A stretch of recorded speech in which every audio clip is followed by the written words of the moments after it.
Welcome to wonder सीको world. State examination 2020 level 3 PGT economics के 60 questions को आज हम सोल्व करने वाले हैं। शुरू करते हैं अपने पहले क्वेश्चन से। फर्स्ट क्वेश्चन में पूछा गया कि what was the annual growth rate of national income in the first 3 decades of Indian economic planning. जो इंडियन इकोनॉमिक प्लानिंग का इरा था 1951 से हमारा शुरू होता है। 11th क्लास की एनसीईआरटी जब हम पढ़ रहे थे तो हमने देखा था कैसे 1951 में इंडिया अपनी इकोनॉमिक प्लानिंग की शुरुआत करता है। 5 ईयर प्लान्स को हम अडॉप्ट करते हैं। तो इसमें पूछा गया है कि पहले 3 डेकेड्स यानी 1951 से लेकर के 81 का टाइम पीरियड, जो कि हमारी फर्स्ट यूनिट 11th क्लास की फर्स्ट यूनिट का टाइम पीरियड है, तो इसके बारे में पूछा गया है कि इस टाइम पीरियड में इंडियन इकोनॉमी की जो ग्रोथ रेट थी वो कितनी थी। इसका राइट आंसर हमारा होगा ऑन एन एवरेज हमारी इन 3 डेकेड्स में, इन 30 सालों में हमारी जो ग्रोथ रेट थी ऑन एन एवरेज 3.4% थी। Second question, consumer surplus is explained by keeping which of the following constant. इनमें से, इन सभी ऑप्शन में से हम किसको कांस्टेंट रखते हैं जब हम बात करते हैं उपभोक्ता की बचत की? तो राइट आंसर होगा हमारा रियल इनकम। मार्जिनल यूटिलिटी की अगर हम बात करें तो ये यूटिलिटी गिरती रहती है। टोटल यूटिलिटी की अगर हम बात करें ये बढ़ती है, पर गिरती हुई दर से बढ़ती हैं। एब्सोल्यूट इनकम जैसा कोई एजम्पशन में हमारी टर्म आती ही नहीं है जब हम बात करते हैं कंज्यूमर सरप्लस की। Third question, which of the following is true about inferior goods demand curve. Inferior good का जो डिमांड कर्व बनता है ऑर्डिनरी और कंपनसेटेड, तो उस सामान्य मांग वक्र जो कि हमारा मार्शल के द्वारा दिया गया था, और क्षतिपूरक मांग वक्र जो कि स्लर्स्की और हिक्स दोनों के द्वारा गिवन है। अभी हम हिक्स का लेकर के चलते हैं, किसी भी एक को आप कंसीडर कर सकते हो। तो हिक्स का जो डिमांड कर्व था वो कंपैरेटिवली फ्लैटर था। ये हमारा हिक्स का डिमांड कर्व है, और ये हमारा नॉर्मल जो कि मार्शल ने दिया था वो डिमांड कर्व है। तो अगर हम बात करें हिक्सन डिमांड कर्व की, वो मार्शल के कंपैरिजन में यानी ऑर्डिनरी डिमांड कर्व के कंपैरिजन में हमारा ये जो कंपनसेटेड डिमांड कर्व है ये फ्लैटर है, ये ज़्यादा फ्लैट है। और ये जो ऑर्डिनरी डिमांड कर्व है हमारा ये स्टीप है। तो राइट आंसर हमारा क्या होगा कि ऑर्डिनरी डिमांड कर्व है वो स्टीपर होता है, ज़्यादा खड़े ढलान वाला होता है as compared to compensated demand curve. First option यहाँ हमारा करेक्ट आंसर होगा।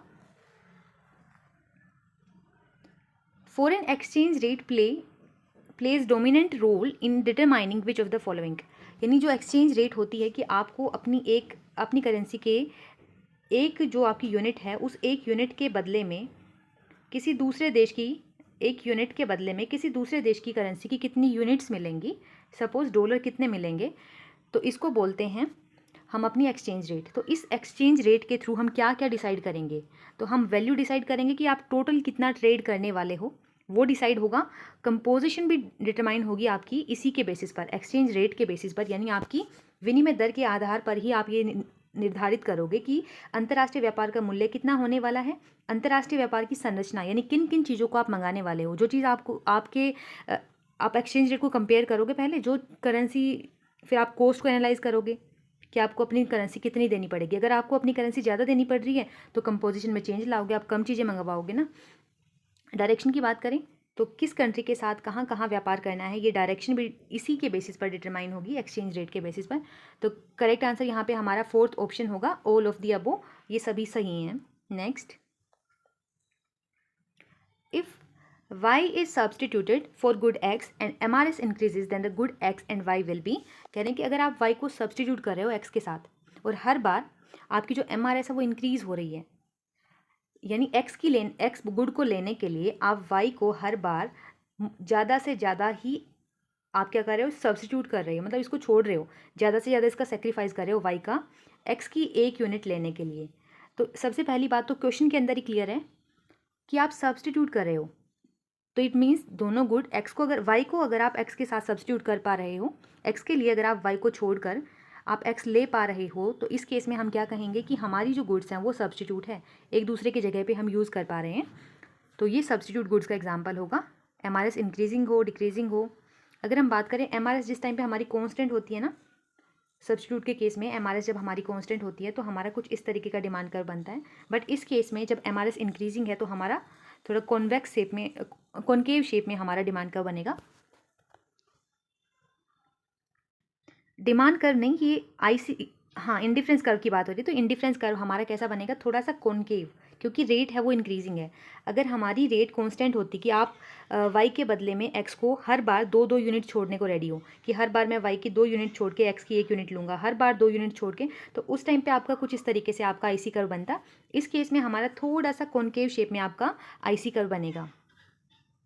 नाउ अगर आपकी जीएसटी रेट इंक्रीज हो जाती है सेकेंडरी डेरिवेटिव्स के केस में, तो आप विड्रॉ करोगे मनी को किस मार्केट से मनी को लोगे, निकालोगे। अगर हम बात करें सेकेंडरी डेरिवेटिव्स की, तो इनकी जो सेकेंडरी डेरिवेट की जो सेल होती है वो कहाँ होती है, सेकेंडरी मार्केट में होती है। और अगर हम बात करें सेकेंडरी मार्केट की, तो कैपिटल मार्केट का पार्ट होती है हमारी सेकेंडरी मार्केट। कैपिटल मार्केट के 2 पार्ट होते हैं, प्राइमरी मार्केट और सेकेंडरी मार्केट। जहाँ किसी शेयर को आप फर्स्ट टाइम इशू करते हो, किसी बॉन्ड को या शेयर को, तो वो प्राइमरी मार्केट का पार्ट हो जाते हैं। जब आप सेकेंड टाइम उनको ट्रेड करते हो तो वो सेकेंडरी मार्केट में आते हैं। तो सेकेंडरी मार्केट हमारी कैपिटल मार्केट का हिस्सा है, इसीलिए जब आप ये इनके लिए मनी कलेक्ट करोगे तो वो आप कैपिटल मार्केट से ही कलेक्ट करोगे।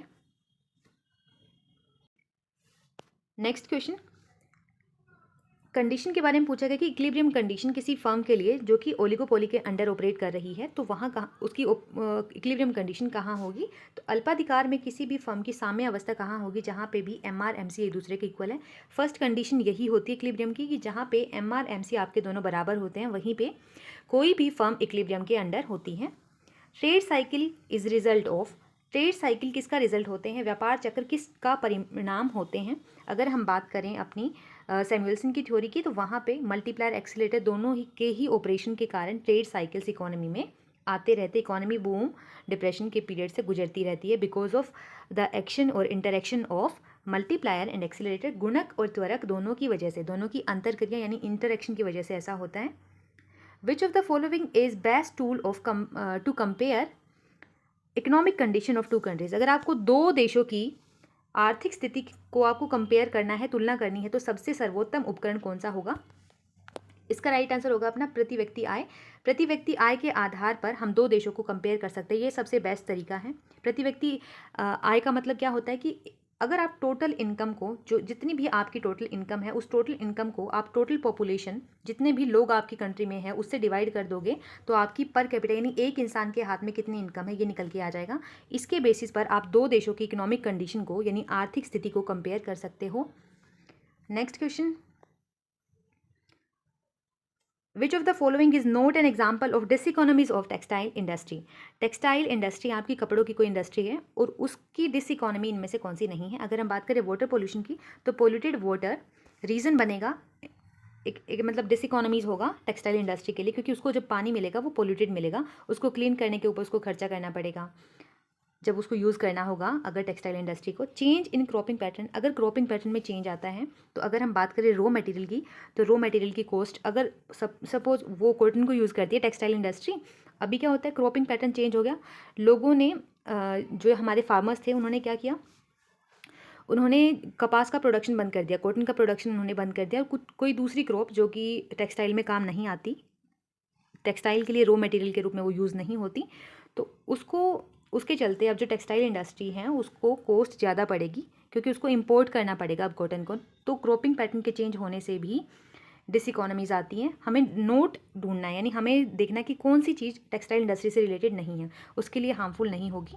लेबर हाउसिंग की प्रॉब्लम अगर आती है, तो इसके चलते भी उसको जो लेबर हायर करने में दिक्कत आएगी, क्योंकि बहुत दूर से लेबर मंगाने पड़ेंगे, उनकी फिर हाउसिंग की दिक्कत आएगी, तो ये भी डिसइकोनॉमी क्रिएट करेगी। अगर हम बात करें सेक्स रेशो का गिर जाना, इसके चलते ऐसे टेक्सटाइल इंडस्ट्री को कोई बड़ी प्रॉब्लम फेस नहीं करनी पड़ेगी, ये डिसइकोनॉमी नहीं है। राइट आंसर हमारा होगा लिंग अनुपात में कमी होना। लिंग अनुपात में कमी का मतलब फीमेल की पॉपुलेशन गिर जाएगी और मेल की पॉपुलेशन इनके कंपैरिजन में हायर होगी। फीमेल के कंपैरिजन में मेल पॉपुलेशन जब हायर होती है, तो इसी को बोलते हैं कि लिंग अनुपात में कमी आ गई है। अब इस केस में क्या होगा, मेल्स को हायर कर लेगी, तो ये एज सच लॉस तो नहीं हुआ टेक्सटाइल इंडस्ट्री के लिए। अभी यहाँ कहा गया कि अगर आप डेरिवेशन लेते हो एक्चुअल मीन से, तो उस केस में आपकी जो डेविएशन होगी वो किसके इक्वल होगी, इसका आंसर 0 होगा। ये सेम क्वेश्चन एचटेट में बार बार रिपीट हुआ है। अगर आप डेविएशन लेते हो मीन से, आप अपनी सभी वैल्यूज़ को मीन वैल्यू में से माइनस करते हो, x1 को ऐसे, x2 आपकी सेकंड वैल्यू है उसको भी आप मीन से माइनस करके ये आपकी सारी डेविएशंस आ जाएंगी।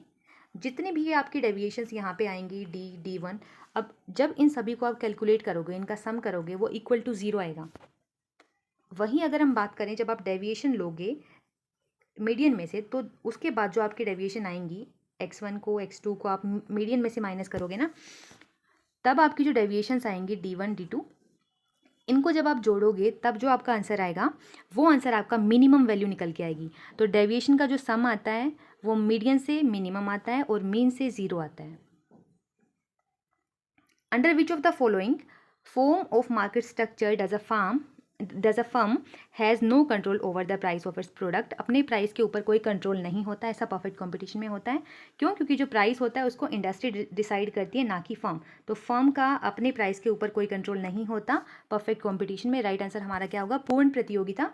पूर्ण प्रतियोगिता के अंदर अगर हम बात करें, फर्म का अपने उत्पाद के मूल्य पर कोई भी नियंत्रण नहीं होता है। क्यों? क्योंकि उद्योग डिसाइड करता है कि प्राइस कितना चार्ज करना है, और उद्योग भी कैसे डिसाइड करता है?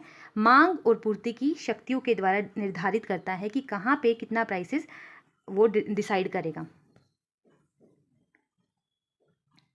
पूछा गया कि रिकमेंडेशन क्या थी 14 फाइनेंस कमीशन की, जो रिकमेंडेशंस थी वो किस पीरियड के लिए थी? 14वें वित्त आयोग के सुझाव जो उन्होंने लागू किए थे वो किस साल के लिए लागू किए थे, किस समय अवधि के लिए? 15 से 20 इसका करेक्ट आंसर होगा। 14 फाइनेंस कमीशन की ये है। अगर हमसे पूछी जाती 15 की तो हमारा ये ऑप्शन करेक्ट होता। 20 से 26 थी वैसे ये, बट 20 से 25 भी सही होगा। 21 से 26 भी कह सकते हो, और 20 से 25 भी कहोगे तो भी सही आंसर होगा हमारा 15 के लिए। अभी 14 का पूछा है तो हमारा सेकेंड ऑप्शन करेक्ट होगा।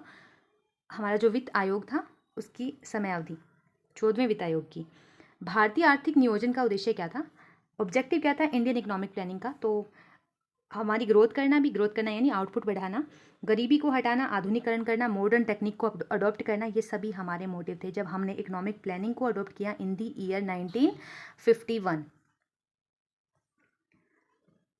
मोड और मीडियन हमें गिवन है, हमें मीन की वैल्यू निकालनी है। फॉर्मूला होता है z is equal to 3 median minus 2 mean. Put करते हैं वैल्यूज़ को। 3 मीडियन यानी 3 इंटू 20 माइनस करते हैं 2 मीन, हमें गिवन है नहीं, 2 मीन। मोड की वैल्यू हमें 10 गिवन है, तो 10 is equal to 60 minus 2 mean, minus 2 mean आएगा यहाँ पे। अब 60 इधर चला जाएगा, ये जो माइनस का 2x है ये इधर आ जाएगा, और 60 में से 10 घट के 50 आ जाएगा, तो 2x इज इक्वल टू 50 हो जाएगा अपना। 2x यानी 2 mean is equal to 50। Now mean is equal to 50/2, 25 हमारी मीन वैल्यू होगी। मीन हमारा सेकेंड ऑप्शन अब करेक्ट है, मीन हमारा 25 होगा। On the eve of independence, ये हमारे 11th क्लास की एनसीईआरटी के फर्स्ट चैप्टर का नाम है, on the eve of independence. India was categorise under which type of economy? तो इंडिया को जैसे ही हमें आज़ादी मिली उसी टाइम पे हमें किस कैटेगरी के अंदर डाल दिया गया था इंडिया को? तो फर्स्ट ऑप्शन ओपेक की अगर हम बात करें, ये तो ऑयल प्रोड्यूसिंग कंट्रीज़ है, इनमें इनका इंडिया से कोई लिंक होगा नहीं। एशियान की अगर हम बात करें तो एशियान की सेक्टोरल जो पार्टनरशिप इंडिया ने की थी इसके साथ, एशियान के साथ, वो 1992 में की थी सबसे पहली बार। और यहाँ इस क्वेश्चन में बात हो रही है on the ewe of independence, यानी आज़ाद हुए उसी time.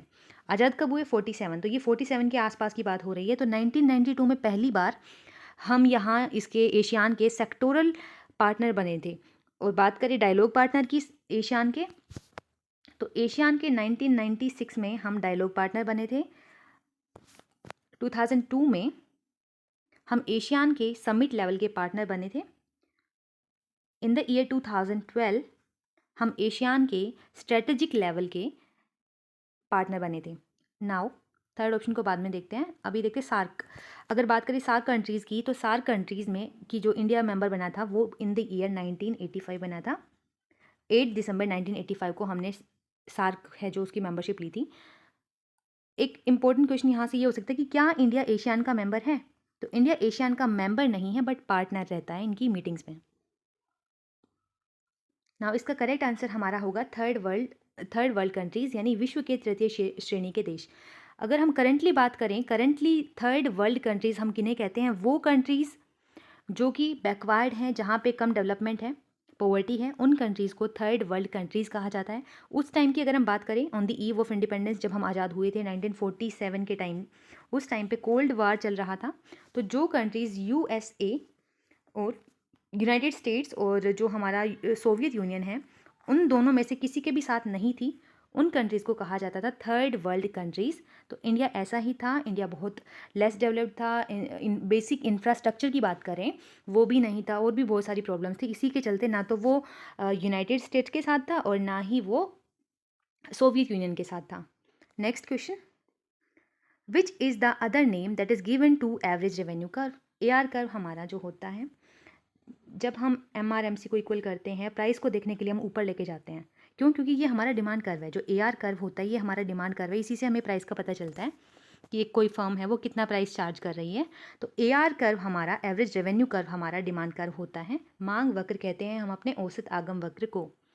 Next question, which of the following was not a characteristics of colonial Indian economy. जिस टाइम पे हम कॉलोनियल इंडियन इकोनॉमी को फेस कर रहे थे ना, उस टाइम पे कौन सी ऐसी चीज़ें जो उस टाइम की खासियत नहीं थी। तो लो पर कैपिटा इनकम बहुत लो थी हमारी। सबसे पहली बार पर कैपिटा इनकम को दादा भाई नौरोजी ने एस्टिमेट किया था इंडिया की, वो 20 रुपीज़ निकल कर आई थी। सब्सिस्टेंट लेवल ऑफ प्रोडक्शन, हाँ, जो लेवल ऑफ प्रोडक्शन था वो बस सब्सिस्टेंस था। सब्सिस्टेंस मतलब सिर्फ जीवन जीने योग्य ही हम उगा पाते थे, प्रोडक्शन कर पाते थे। इंडस्ट्रियल बेस बहुत ख़राब था हमारा। पहले हमारी जो हैंड बेस्ड जो इंडस्ट्रीज़ थी वो अच्छी खासी थी, बट अंग्रेज़ों के आने के बाद हमारा इंडस्ट्रियल बेस उन्होंने बिल्कुल ख़त्म कर दिया। जो हमारे हैंडीक्राफ्ट थे उनको तबाह कर दिया, जो कि वर्ल्ड फेमस थे हमारे। तो ये तीनों सही हैं। हमारी इकोनॉमी की ऐसी कंडीशन उस टाइम पे थी। कौन सी कंडीशन नहीं थी? ये कह रहे हैं कि सारा जितने भी रीजन थे वहाँ पे इक्वली डेवलपमेंट कर रहे थे अंग्रेज लोग, ऐसा तो नहीं हुआ था। तो यहाँ पे संतुलित क्षेत्रीय विकास ऐसा कुछ था नहीं उस टाइम पे। तो ये हमारी उस टाइम की जो विशेषता है वो नहीं है। नेक्स्ट, इस क्वेश्चन में पूछा गया है कि relationship between the level of income and quantity purchase, यानी डिफरेंट लेवल्स ऑफ इनकम। इसके ऊपर अभी मैंने एक शोर डाली है। ये बेसिकली एंजल कर्व होता है। एंजल कर्व क्या करते हैं? डिफरेंट लेवल्स ऑफ इनकम और उनके ऊपर हम किसी गुड, पर्टिकुलर गुड, जैसे ये हमारी गुड एक्स है, तो डिफरेंट लेवल्स ऑफ इनकम के ऊपर हम इस एक्स की क्वांटिटी को कितना डिमांड करेंगे, इन दोनों की ग्राफिकल रिलेशनशिप को शो करने वाला कर्व हमारा एंजल कर्व होता है। अगर इसकी शेप की बात करें, नॉर्मल गुड के केस में ये पॉजिटिव होगा। इनकम कम है तो कम कंजम्पशन, इनकम बढ़ी तो कंजम्पशन बढ़ा। तो नॉर्मल गुड के केस में हमारा एंजल कर्व कैसा होगा? एंजल कर्व की जो शेप है वो पॉजिटिव शेप होगी। अगर इन्फीरियर गुड के केस में अगर हम बात करें तो EC कर्व हमारा या तो बैकवर्ड बेंडिंग, सॉरी, या तो आप इसको नेगेटिव स्लोप वाला कह सकते हो, या फिर आप इसको बैकवर्ड बेंडिंग कह सकते हो कि पीछे की तरफ जाता हुआ। ठीक है, ये नेगेटिव स्लोप होगा हमारा EC कर्व का, जो क्या शो करता है कि अगर आपकी गुड एक्स एक्सिस पे आपकी जो गुड है वो इन्फीरियर है, तो इस केस में क्या होगा, यहाँ पे इन्फीरियर गुड है एक्स एक्सिस पे, और वाई एक्सिस पे आपकी इनकम है। तो जब आपकी इनकम का लेवल लो है तो आपका कंजम्पशन हाई है, बट जैसे ही इनकम बढ़ती है आपका कंजम्पशन क्या होता है भाई, वो गिर जाता है, वो कम हो जाता है। इनकम के बढ़ने से कंजम्पशन क्या होगा? फॉल करेगा। बाकी जो इसमें कर्व दिए गए हैं, लेफर कर्व, इसके ऊपर मैंने सेपरेट शोर डाली हुई है, ये भी देख लेना। प्राइस कंजम्पशन कर्व, इसका प्राइस से रिलेशन होता है कि कैसे किसी एक गुड के या दोनों गुड के प्राइस में चेंज होने से कंजम्पशन पे क्या असर पड़ेगा। डिमांड कर्व, ये तो नहीं हो सकता क्योंकि इनकम के साथ एसोसिएटेड नहीं है। डिमांड कर्व प्राइस का और क्वांटिटी डिमांडेड इन दोनों के बीच के रिलेशन को बताता है। लेफर कर्व की बात करें तो ये डिफरेंट टैक्स रेट, टैक्स की रेट के बढ़ने घटने से टैक्स का रेवेन्यू के ऊपर क्या असर पड़ेगा। यहाँ पे टैक्स की रेट है, यहाँ पे टैक्स रेवेन्यू है हमारा।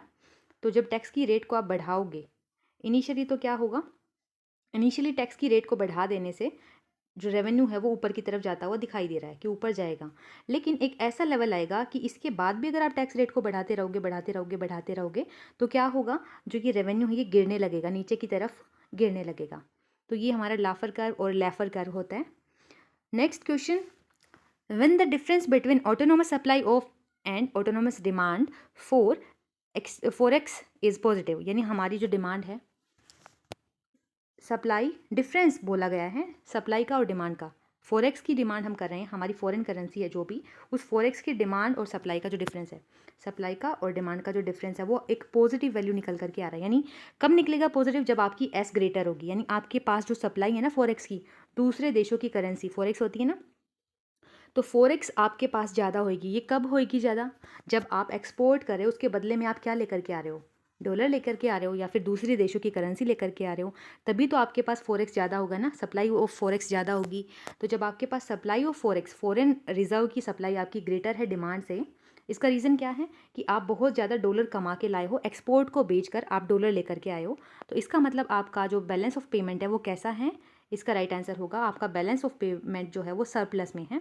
आधिक्य है आपके भुगतान संतुलन की स्थिति में, आधिक्य को दिखाता है जब भी आपकी विदेशी मुद्रा की पूर्ति आपकी विदेशी मुद्रा के मांग के कंपैरिजन में ग्रेटर होती है या फिर इन दोनों का अंतर धनात्मक होता है।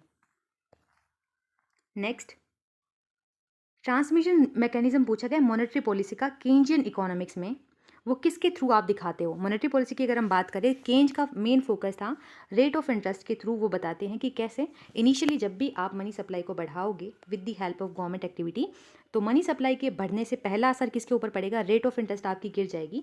रेट ऑफ इंटरेस्ट के गिरने से क्या होगा? आपकी इन्वेस्टमेंट बढ़ेगी।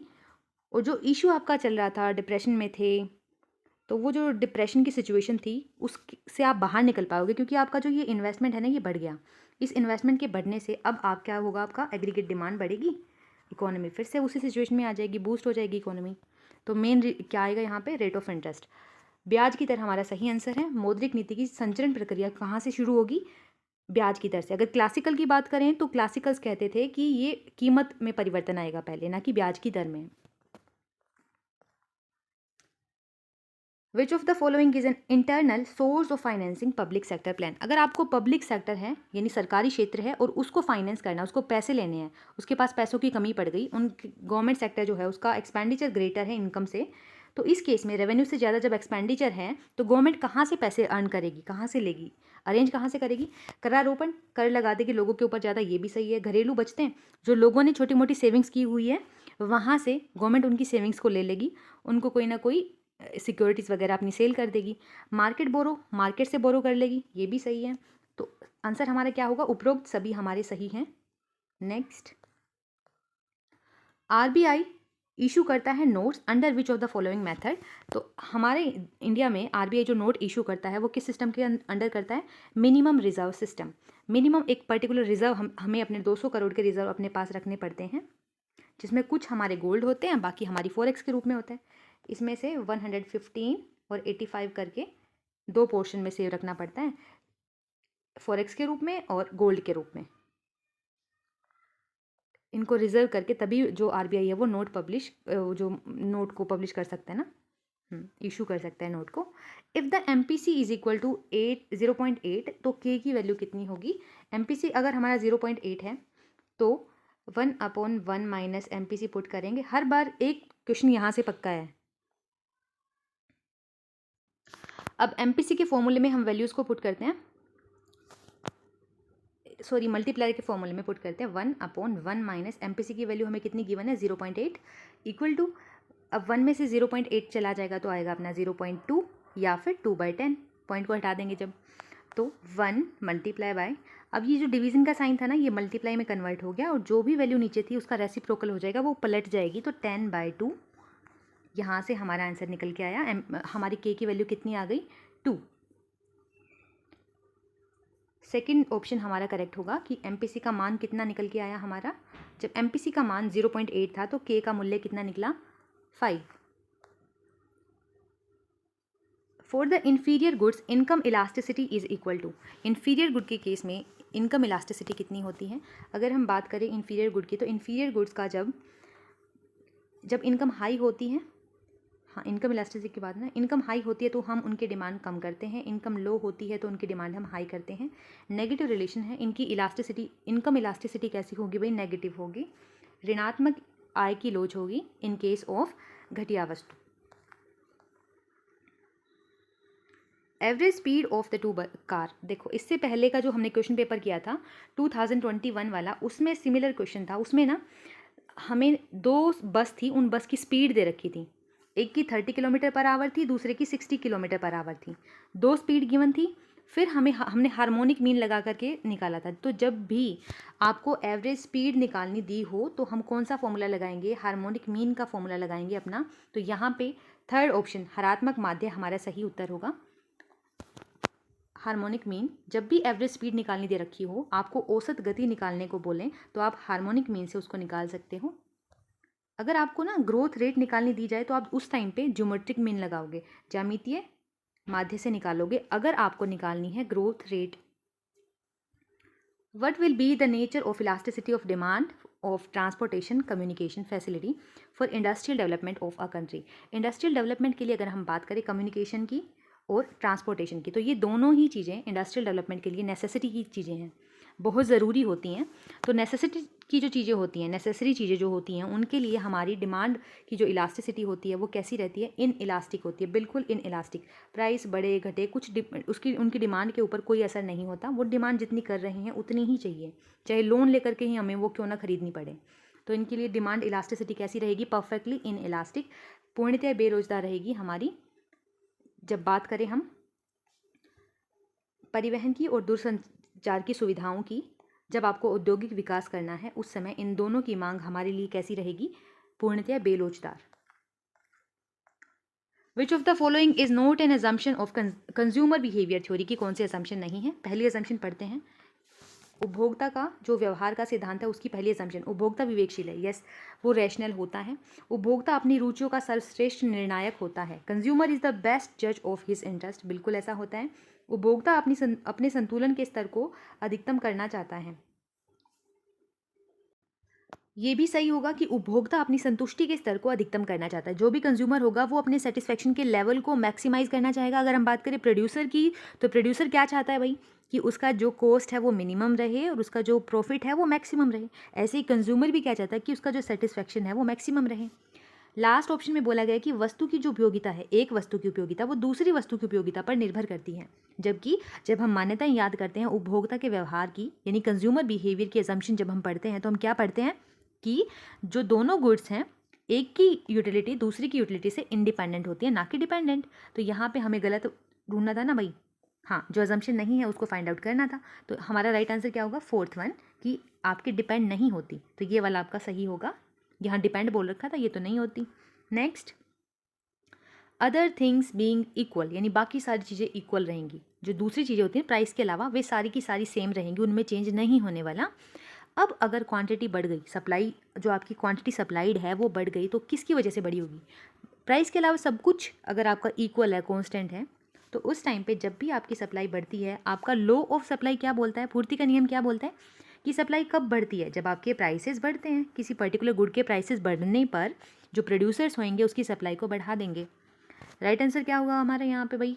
कि rise in the price of commodity, वस्तु की खुद की कीमत में वृद्धि होगी तभी उसकी जो सप्लाई है वो बढ़ेगी। Next, in which year 14 banks were nationalise? अगर हम बात करें इंडिपेंडेंस से पहले, सिर्फ हमसे ये पूछा जाए कि पहला नेशनलाइज बैंक कौन सा किया गया था, तो उसका आंसर हमारा होता आरबीआई।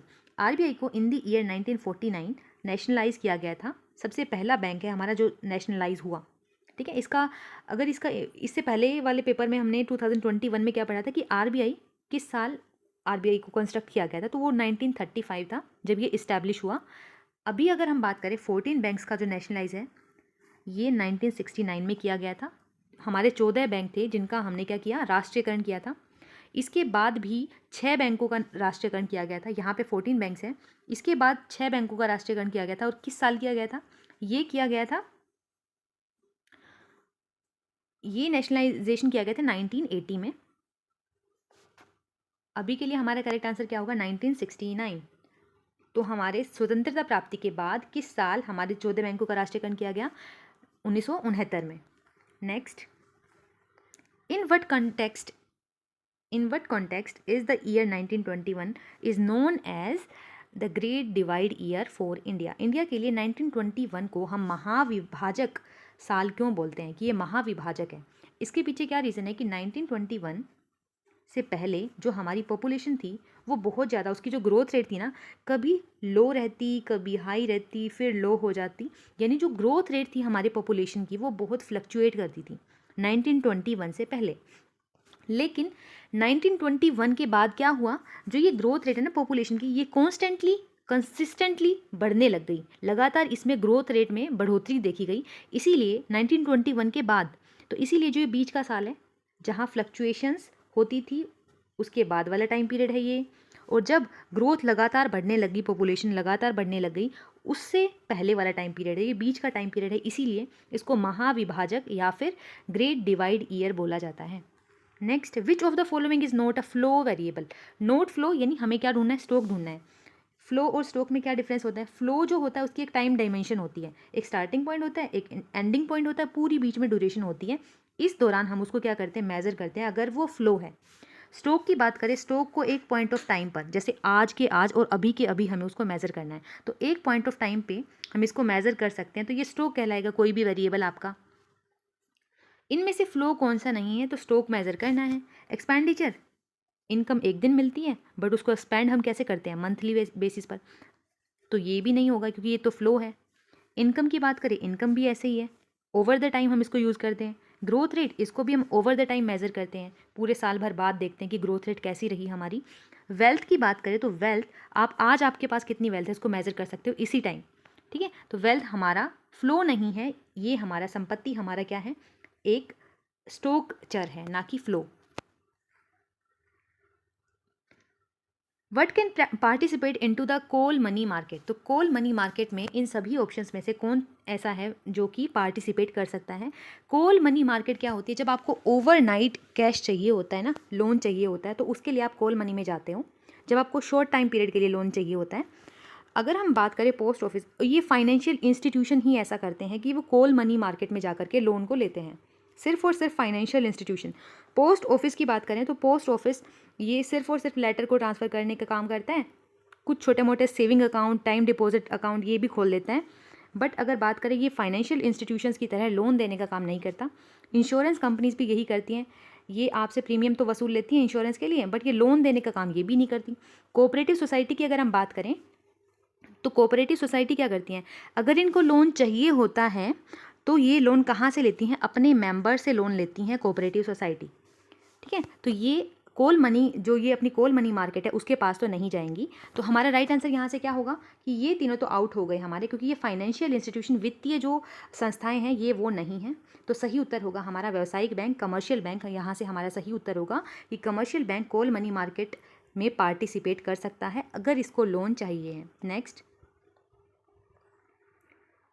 इनमें से कौन सा वेटेड इंडेक्स नहीं है। अगर आप इन सभी के फॉर्मूले को देखोगे ना तो सब में क्यू ज़रूर मिलेगा, सिवाय इस एक के। इसमें क्या होता है, करंट ईयर का प्राइस और बेस ईयर का प्राइस, ठीक है, ये प्राइस इंडेक्स होता है, इसमें क्वांटिटी नहीं होती। तो कौन सा वेटेड नहीं है, वेट किस में नहीं है, क्वांटिटी किस में नहीं है, तो इस सिर्फ एक ही फॉर्मूला ऐसा है हमारा कीमत सूचकांक का, जिसमें हम मात्रा को नहीं लेते, सिर्फ कीमत को लेते हैं। तो वेटेड नहीं है, जिसमें भार नहीं है, तो वो है हमारा second. Next, immediate effect of devaluation of a country will be. जैसे ही आपने अपनी करेंसी को डीवैल्यूएट कर दिया, पहले $1 के बदले में आप 90 का सामान दे रहे थे, अभी आपकी करेंसी आपने डीवैल्यूएट करी, तो अब आप $1 के बदले में 100 रुपये की चीज़ों को दे रहे हो, 100 रुपीज़ की चीज़ों को आप दे रहे हो। पहले $1 के बदले में 90 दे रहे थे, ठीक है। तो ऐसे में आपके जो एक्सपोर्ट्स हैं उनके ऊपर क्या असर पड़ेगा, एक्सपोर्ट तो आपके बढ़ेंगे, क्योंकि पहले उनको $1 दे करके 90 मिल रहा था, अब उनको 100 की चीज़ें मिल रही हैं, 100 रुपीज़ की चीज़ें मिल रही हैं, तो ऐसे में एक्सपोर्ट बढ़ेंगे। इंपोर्ट की बात करें तो पहले $1 के बदले में आप $1 की चीज़ मंगाने के लिए आपको 90 देने पड़ते थे, और अब $1 का सामान मंगाने के लिए आपको 100 देने पड़ रहे हैं। तो इस केस में आपके इंपोर्ट घटेंगे, एक्सपोर्ट बढ़ेंगे। Increase in export, decrease in import, ये आपका सही आंसर होगा। फर्स्ट, कि आपके निर्यात बढ़ेंगे, जैसे ही आप अवमूल्यन कर दोगे उसका इंस्टेंट इफेक्ट क्या पड़ेगा, पहले निर्यातों में वृद्धि होगी, फिर आयातों में गिरावट देखने को मिलेगी। नेक्स्ट, M3 क्या होते हैं, M3 को डिफाइन करना है। M1, M2, M3 मोस्ट, हर साल ये क्वेश्चन पूछा जाता है H10 में। M1 को डिफाइन करो, ये सबसे नैरो मनी है, ये सबसे ज़्यादा लिक्विड है। M3 की बात करें, ये मोस्ट वाइड यूज़ किया जाता है, व्यापक मनी है हमारी। M4 की बात करें, ये सबसे कम लिक्विड है। तो M1, M2, M3, M4 इनकी आपको डेफिनेशन देखनी है, किसमें क्या शामिल होता है। तो यहाँ पे जो करेक्ट ऑप्शन होगा वो हमारा होगा M1 के अंदर हम जोड़ते हैं time deposit of the banks, यानी time deposit with net time deposit of banks है वो जोड़ते हैं हम M1 के अंदर। तो यहाँ पे आपको M1, M2, M3 इन सभी की डेफिनेशन पता होनी चाहिए, ये नहीं होगी। अगर आप M1 में पोस्ट ऑफिस सेविंग जोड़ोगे तो ये तो आपका M2 का फॉर्मूला हुआ, ना कि M3 का। करेक्ट आंसर अपना क्या होगा? M3 के लिए हम क्या करते हैं, टाइम डिपॉजिट को जोड़ते हैं। ठीक है, बैंकों के पास जो समय जमा होती है उसको जोड़ते हैं अगर हमें M3 को परिभाषित करना है। What was the rationale behind the planning in India? India में जब आप प्लानिंग को लेकर के आए थे, आपने 5 ईयर प्लान्स को शुरू किया था इंडिया में, तो क्या आइडियोलॉजी थी आपकी, क्या विचारधारा थी, आप क्या करना चाहते थे? आपको मार्केट मैकेनिज्म जो होता है ना, जिसमें आप कंज्यूमर की जिस चीज़ की डिमांड हो रही है उसी चीज़ की सप्लाई कर दो, ये आपका मार्केट मैकेनिज्म होता है कि डिमांड सप्लाई बराबर होंगे, प्राइस डिसाइड हो जाएगा।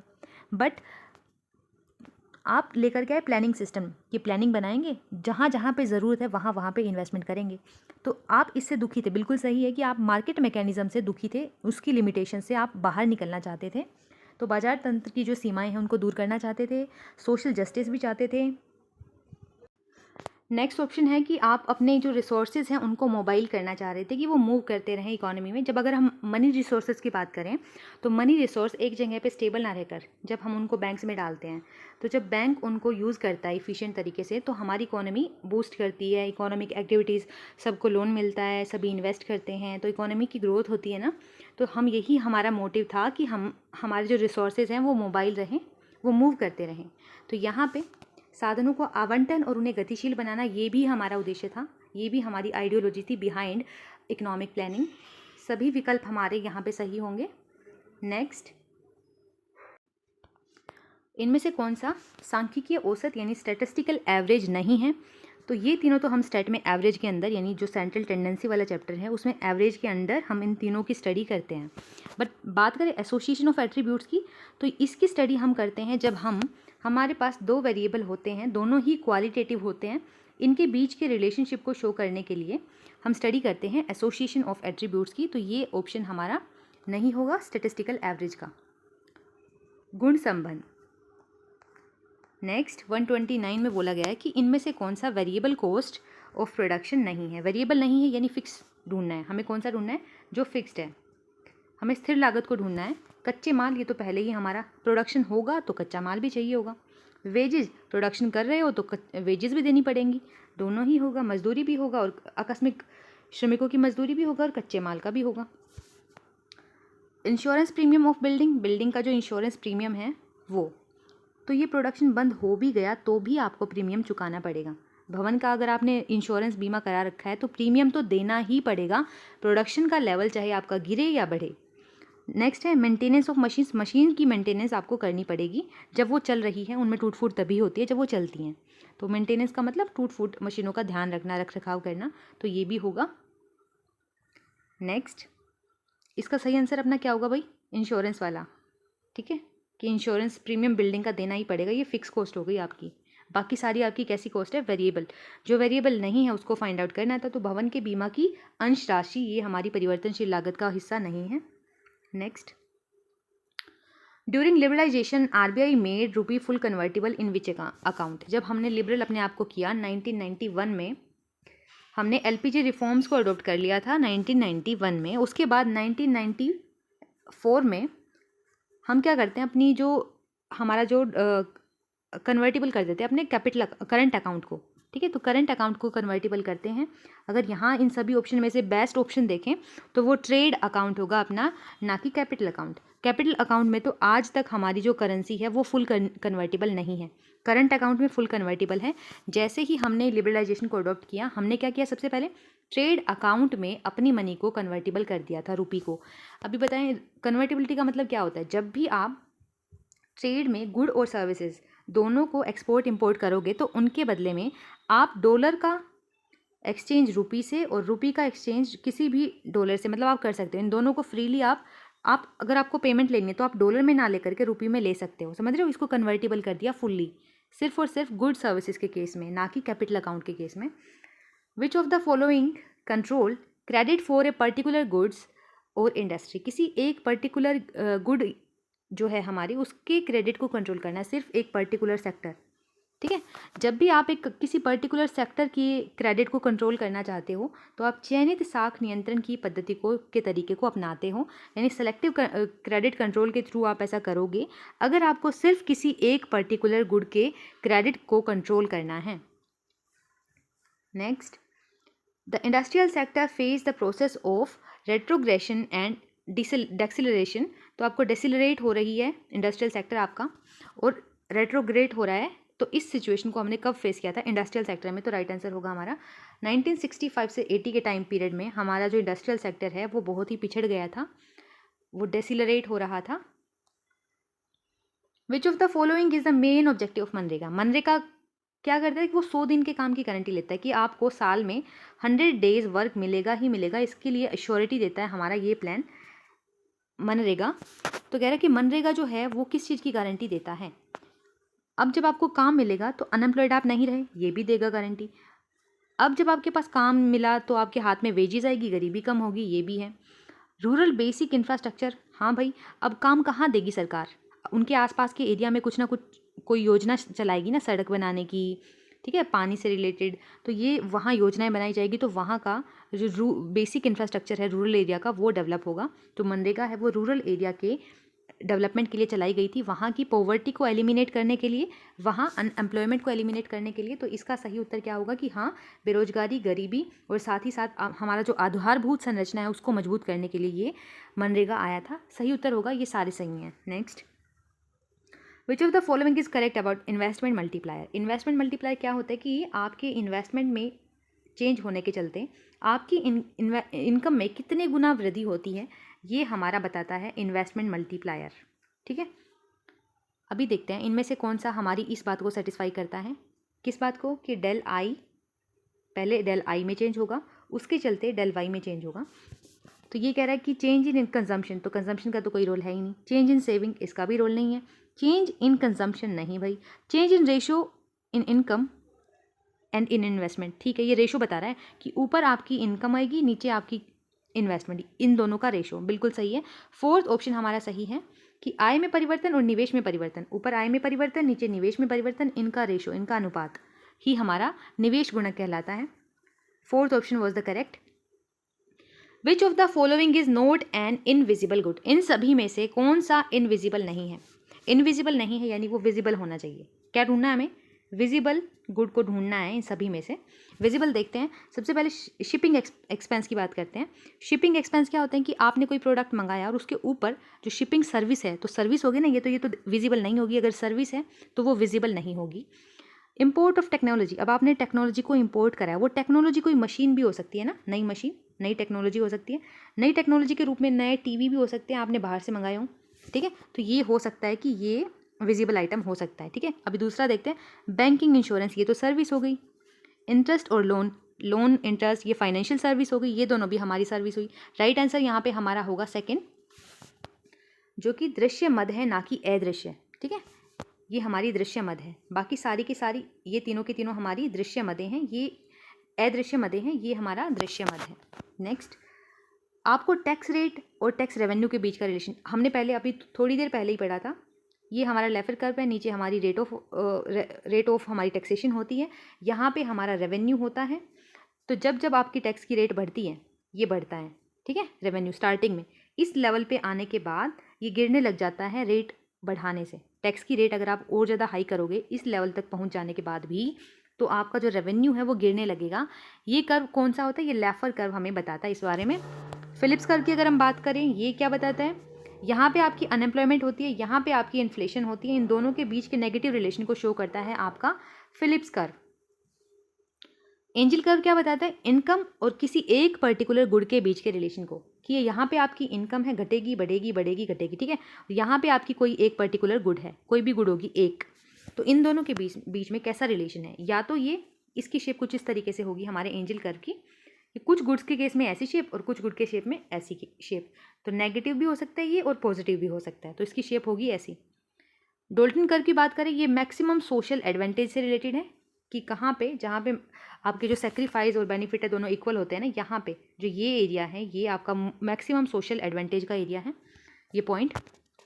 तो डोल्टन कर्व यहाँ पे जो राइट आंसर होगा हमारा लेफर कर्व होगा। First was the correct answer in the last question. अभी 137 में बोला गया है, which of the following is not held constant when a demand schedule is drawn up? Demand schedule क्या होता है?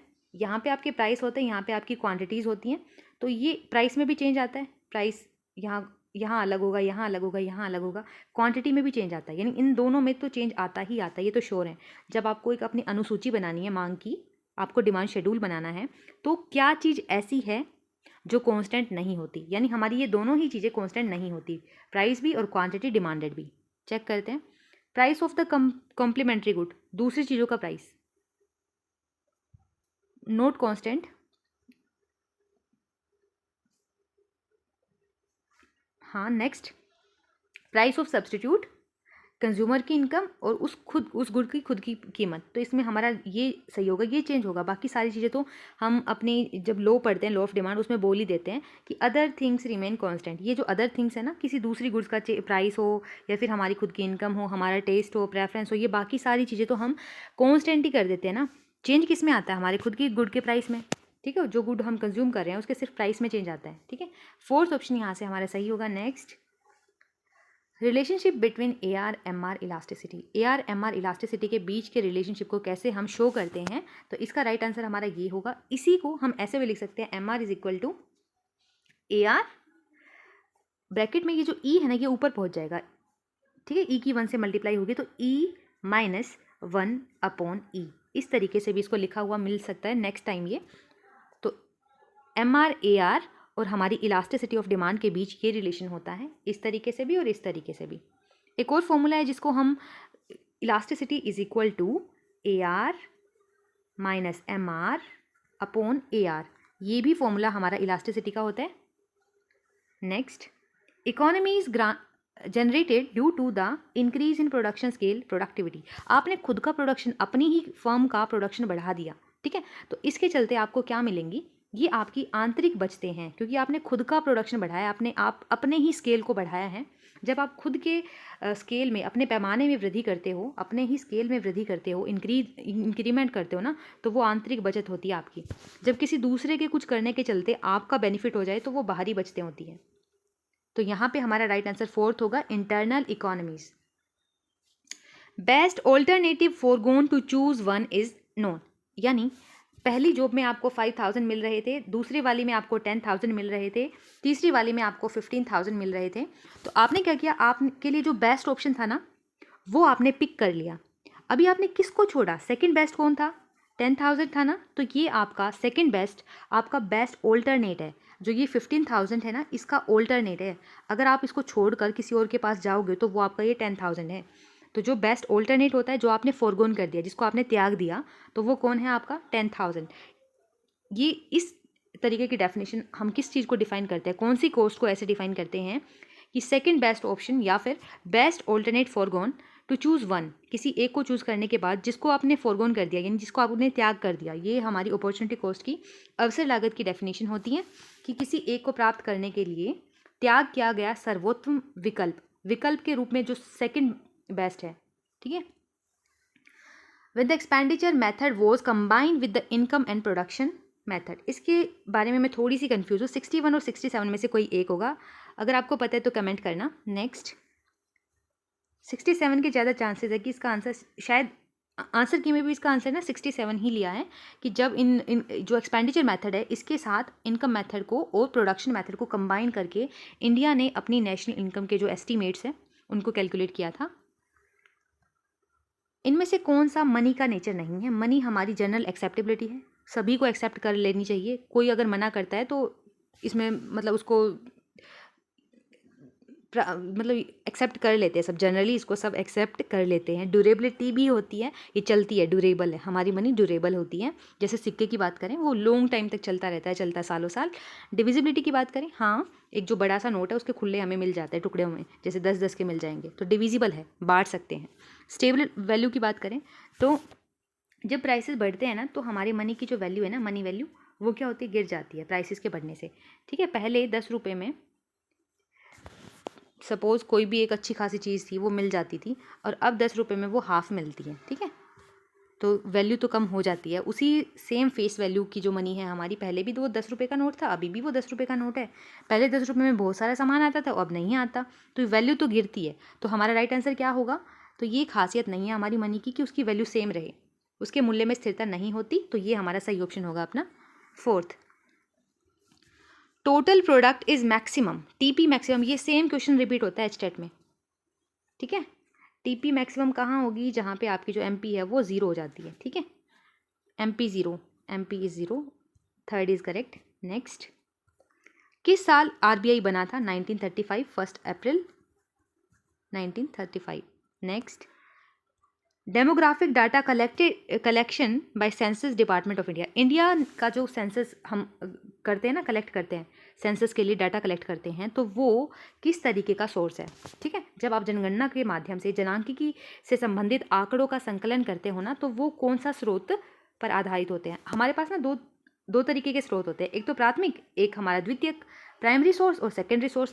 प्राइमरी सोर्स कौन से होते हैं? जब आप जानकारी देने वाले इन्यूमरेटर के पास जाकर के आप जानकारी को लेते हो तो आपका प्राइमरी। सेकेंडरी, किसी और ने जानकारी ले रखी है ऑलरेडी, अपनी रिपोर्ट तैयार कर रखी है, उस रिपोर्ट को अगर आप अपने जो आपका जो कंसेंसस है, जो भी आप कुछ भी बनाना चाह रहे हो ना, उसके लिए अगर आप अपने उसको यूज़ करते हो तो आप सेकेंडरी सोर्स है वो आपके लिए, ठीक है। किसी और की रिपोर्ट आपके लिए सेकेंडरी हो जाएगी, ठीक है। तो प्राइमरी सेकेंडरी डाटा से हर बार क्वेश्चन आता है कि प्राइमरी सोर्स कौन सा है। तो यहाँ पे इस केस में जब हम जनगणना करते हैं तो घर घर जा कर के जानकारी इकट्ठा करते हैं, यानी जानकारी देने वालों के पास सीधा सीधा हम जानकारी को लेते हैं। तो प्राइमरी सोर्स यहाँ पे सही आंसर होगा। विच of the following is not N assumption of classical economist. Classical economist की कौन सी मान्यता नहीं है, ठीक है। परंपरावादियों की हमें विशेषता जो नहीं है उसको छांटना है। फुल एम्प्लॉयमेंट बिल्कुल है, क्लासिकल फुल एम्प्लॉयमेंट की बात करते हैं, और हमारे जो केंज है वो अंडर एम्प्लॉयमेंट की बात करते हैं। बंद अर्थव्यवस्था, यस, क्लासिकल मान के चलते कि हमारी इकोनॉमी क्लोज है। फ्री ट्रेड, यस, बहुत सारे क्लासिकल ऐसे हैं जो कहते हैं कि ट्रेड में कोई भी रुकावट नहीं होनी चाहिए, ठीक है। सरकार का ट्रेड में रोल नहीं होना चाहिए, ट्रेड को फ्री चलने दो। अगर बात करें demand is elastic in the market, ऐसा कोई भी ऐसी कोई एजम्पशन वो नहीं मानते। उनका नहीं मानना था कि डिमांड इलास्टिक है, उनका मानना था कि डिमांड इन इलास्टिक है। डिमांड की इलास्टिसिटी की अगर हम बात करें, प्राइस के कॉन्टेक्स्ट में जो डिमांड है वो इलास्टिक है, ऐसा हमारे जेएम केंज कहते थे कि डिमांड वो घटेगी बढ़ेगी कितनी भी होती रहेगी, प्राइस है वो कांस्टेंट रहेगा। तो एग्रीगेट डिमांड की कुछ इस तरीके से, ये आपका प्राइस है, आपकी जो एग्रीगेट डिमांड है उसको इस तरीके से मानते थे, ये ऊपर जाके कांस्टेंट रहेगी। फिर से बनाते हैं, ऐसे और ऐसे, इसको एडी मानते थे हमारे केंज प्राइस के कॉन्टेक्स्ट में, कि स्टार्टिंग में जब आपका प्राइस कांस्टेंट रहेगा शुरू में, ठीक है, जब तक कि आप ये वाली सिचुएशन है ना, ये वाली, ये पूरी अंडर एम्प्लॉयमेंट को दिखा रही है। फुल एम्प्लॉयमेंट इस पॉइंट पर जाकर के हो जाएगा, ठीक है। अब यहाँ पर आपकी जो डिमांड है वो बढ़ती घटती रहेगी, लेकिन प्राइस के ऊपर कोई भी इफेक्ट नहीं पड़ेगा क्योंकि फुल एम्प्लॉयमेंट नहीं आया है। बट इसके बाद भी अगर आपकी डिमांड बढ़ी तो सिर्फ प्राइसेस ही बढ़ेंगे। विच of the following census of India was caste based. Caste based था हमारा 1935 का सेंसस, जो कि रिलीज़ भी हुआ था। 1941 में भी कास्ट बेस्ड जो सेंसस है वो कंडक्ट कराया गया था, लेकिन डाटा रिलीज़ नहीं किया गया, इसको पब्लिक नहीं किया गया था कास्ट बेस्ड सेंसस को। इसके बाद 1951 है उसमें ऐसा नहीं हुआ था, उसमें पहली बार कास्ट को एक्सक्लूड कर दिया गया था कि आप कास्ट बेस्ड डाटा कलेक्ट ही नहीं करोगे किसी से, ठीक है। तो 1951 में इसको एक्सक्लूड किया गया था, और 1931-41 दोनों में कास्ट बेस्ड डाटा को कलेक्ट किया गया था, लेकिन पब्लिश सिर्फ और सिर्फ 1931 में किया गया था। यहाँ पे हमारा सही उत्तर होगा 1931, 1931 में ऐसा किया गया था, कास्ट बेस्ड जो डाटा है वो कलेक्ट किया गया था और पब्लिश भी किया गया था, ठीक है। 148 क्वेश्चन कह रहा है which of the following statement about correlation is true. इनमें से कौन सी स्टेटमेंट कोरिलेशन के बारे में सही है। ये कोज इफेक्ट नहीं, कोरिलेशन कभी भी कोज और इफेक्ट के बारे में नहीं बताता, रिग्रेशन बताता है। आपके दो वेरिएबल के बीच में कौन सा कोज है और कौन सा इसका इफेक्ट है, ठीक है, उसके बारे में इन दोनों के कोज और इफेक्ट के रिलेशनशिप को बताता है हमारा regression. It states correlation can be calculated between any two variable. कह रहे हैं कि कोरिलेशन किसी भी दो वेरिएबल के बीच में कैलकुलेट कर सकते हैं, ऐसा नहीं है सिर्फ कोरिलेशन है ये नहीं बताता, बट ये बताता है correlation. It states that relationship between any two variable exist और नॉट। हाँ, ये है कोरिलेशन उनके बीच में या नहीं, रिलेशनशिप ये बताता है, रिलेशनशिप है नहीं है ये दोनों के बारे में बताता है, ना कि सिर्फ कोरिलेशन की एग्जिस्टेंस की बात करें। ऐसा नहीं है, एग्जिस्टेंस है तो भी बताएगा, नहीं है रिलेशनशिप दोनों के बीच में तो भी बताएगा। तो थर्ड ऑप्शन यहाँ पे हमारा करेक्ट होगा कोरिलेशन के बारे में, कि जो कोरिलेशन होता है वो किन्हीं दो चरों के बीच संबंध या रिलेशन है नहीं है, दोनों ही बताता है। Next, the definition of economics related to scarcity of resources. अब इकोनॉमिक्स की जो ये डेफिनेशन है ये रॉबिन्सन ने दी थी। रॉबिन्स ने 1932 में अपनी जो उनका आर्टिकल था उसके अंदर ये डेफिनेशन दी थी स्कार्सिटी से रिलेटेड कि हमारे पास जो एंड हैं, हमारे पास बहुत सारे ऑप्शन हैं लेकिन हमारे पास जो मीन्स है, रिसोर्सेज हैं, तो हमारे मीन्स बहुत ही स्कार्स हैं और उनके जो यूजेस हैं वो बहुत मल्टीपल हैं। अब हमें चूज़ करना पड़ता है इन मल्टी यूजेस में से किस वांट को हम सेटिस्फाई करें with the help of these limited means. तो नेक्स्ट टाइम हमसे ना रॉबिन्स की बुक का नाम या फिर ऐसा कुछ पूछा जा सकता है कि रॉबिन्स ने किस ईयर ये डेफिनेशन दी, या बाकी सभी की, जैसे एडम स्मिथ की डेफिनेशन पे ध्यान देना है, रॉबिन्स की डेफिनेशन पे ध्यान देना है, मार्शल की डेफिनेशन पर, सैमुएल्सन की डेफिनेशन को देख लेना अच्छे से और इनके ईयर देखना। तो रॉबिन्स की 1932 में थी और इनकी अगर हम आर्टिकल की बात करें तो वो क्या था, an essay on the nature and significance, an essay on the nature and significance of economic science, ये इनका पर्टिकुलर बुक थी या फिर ऐसे था, ऐसा कुछ था रॉबिन्स का। Next, with a fall in the price of a commodity consumer real income. अगर आपके प्राइस गिरता है, ठीक है, प्राइस जब गिर जाता है ना तो हम ज़्यादा चीज़ें खरीद पाते हैं, क्वांटिटी हम ज़्यादा खरीद पाते हैं, तो ज़्यादा चीज़ें खरीद पाते हैं यानी हमारी जो रियल इनकम है वो बढ़ जाती है। प्राइस के गिरने से रियल इनकम इंक्रीज़ होती है, ठीक है। आपने अपने हाथ में रियल पावर, रियल चीज़ें जो है हमारे पास ज़्यादा हो जाती हैं प्राइस के गिरने से, ठीक है। पहले जब प्राइसेस 5 था ना तो हम 5 ही चीज़ें खरीद पा रहे थे, जैसे ही प्राइस घट गया, उनका 1 हो गया, अभी हम ना 10 चीज़ें खरीद पा रहे हैं। तो पहले 5 चीज़ थी, अब 10 है। जो रियल वैल्यू हमारे पास अब ज़्यादा हो गई ना, तो रियल इनकम बढ़ जाती है। जब आपका प्राइस गिरता है तो जो रियल वैल्यू है वो बढ़ जाएगी, रियल इनकम आपके हाथ में ज़्यादा होगी इन टर्म्स ऑफ गुड्स। यहाँ पे हमारा 2020 वाला पेपर है, जो 2020 वाला, हाँ, ये पेपर हमारा स्टेट का पूरा हो गया। Thanks for watching.